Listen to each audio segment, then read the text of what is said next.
De Tancret, précis de théologie ascétique et mystique, chapitre 5, suite.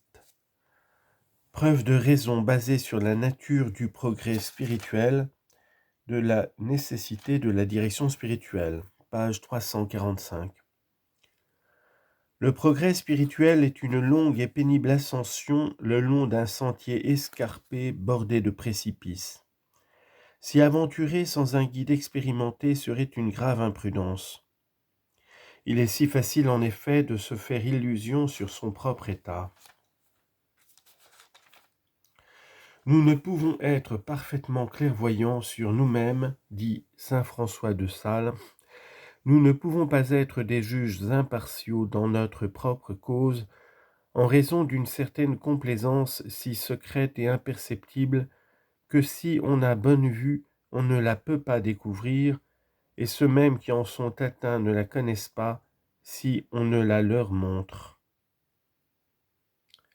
D'où il conclut que nous avons besoin d'un médecin spirituel pour porter un diagnostic impartial sur notre état d'âme et prescrire les remèdes les plus efficaces.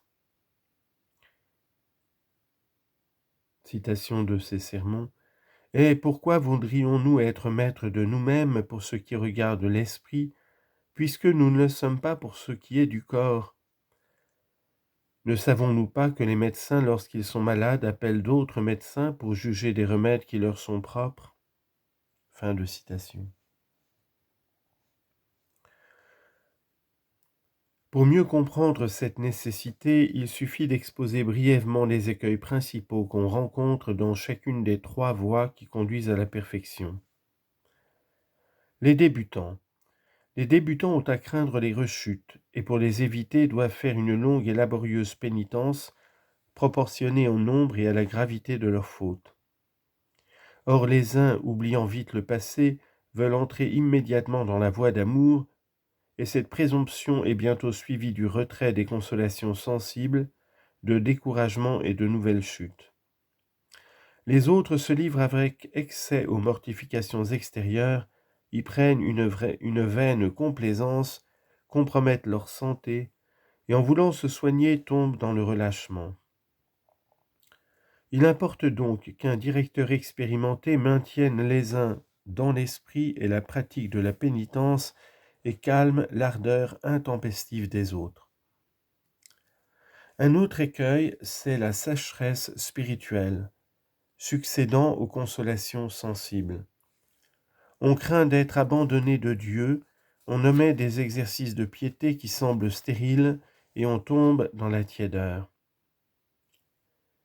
Qui donc fera éviter ce péril, sinon un sage directeur, qui au temps des consolations annoncera qu'elles ne dureront pas toujours, et au moment où viendra la sécheresse, consolera, rassurera et fortifiera ces âmes, en leur montrant qu'il n'est rien de meilleur pour nous affermir dans la vertu et purifier notre amour?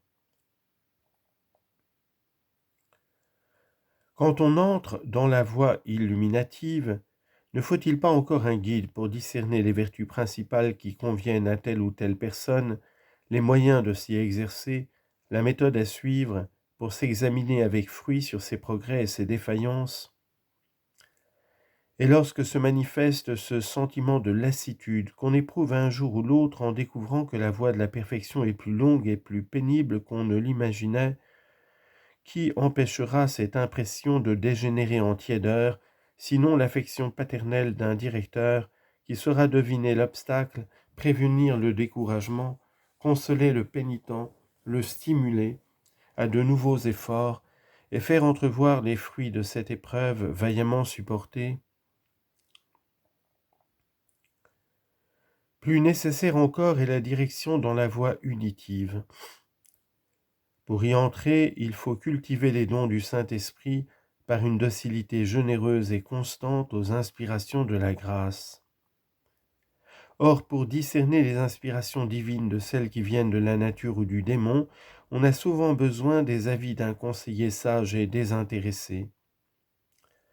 C'est encore plus indispensable quand on subit les premières épreuves passives, quand les sécheresses, les ennuis, les craintes de la justice divine, les tentations obsédantes, l'impossibilité de méditer d'une façon discursive et les contradictions du dehors viennent fondre sur une pauvre âme et la jeter dans un trouble profond.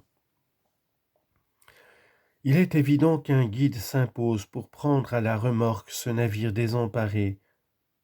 Il en est de même lorsqu'on jouit des douceurs de la contemplation.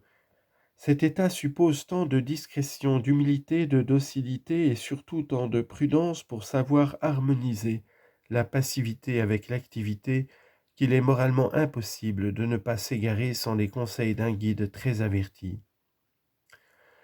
Voilà pourquoi sainte Thérèse ouvrait son âme avec tant de simplicité à ses directeurs.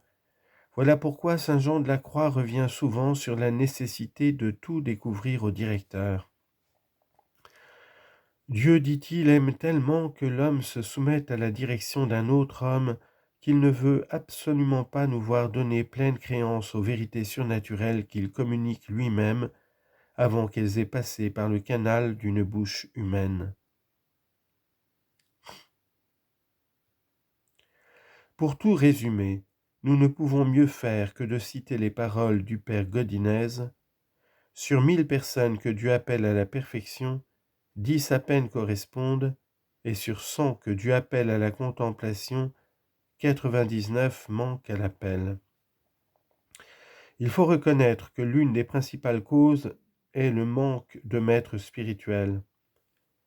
Ils sont, après la grâce de Dieu, les pilotes qui guident les âmes par cette mer inconnue de la vie spirituelle.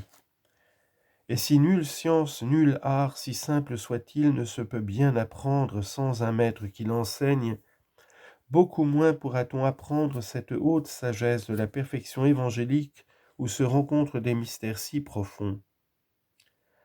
C'est pourquoi je tiens pour chose moralement impossible que, sans miracle ou sans maître, une âme puisse pendant de longues années traverser ce qu'il y a de plus élevé, de plus ardu dans la vie spirituelle, sans courir le risque de se perdre.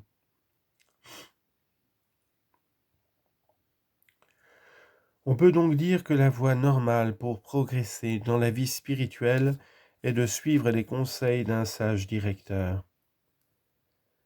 En fait, la plupart des âmes ferventes le comprennent et pratiquent la direction au saint tribunal de la pénitence. Quand, dans ces dernières années, on a voulu former une élite, on n'a pas trouvé de meilleur moyen que la direction pratiquée d'une façon intense, soit dans les patronages ou les colonies de vacances, soit surtout dans les retraites fermées. Rien donc de plus efficace pour sanctifier les âmes, pourvu qu'on y observe les règles que nous allons rappeler.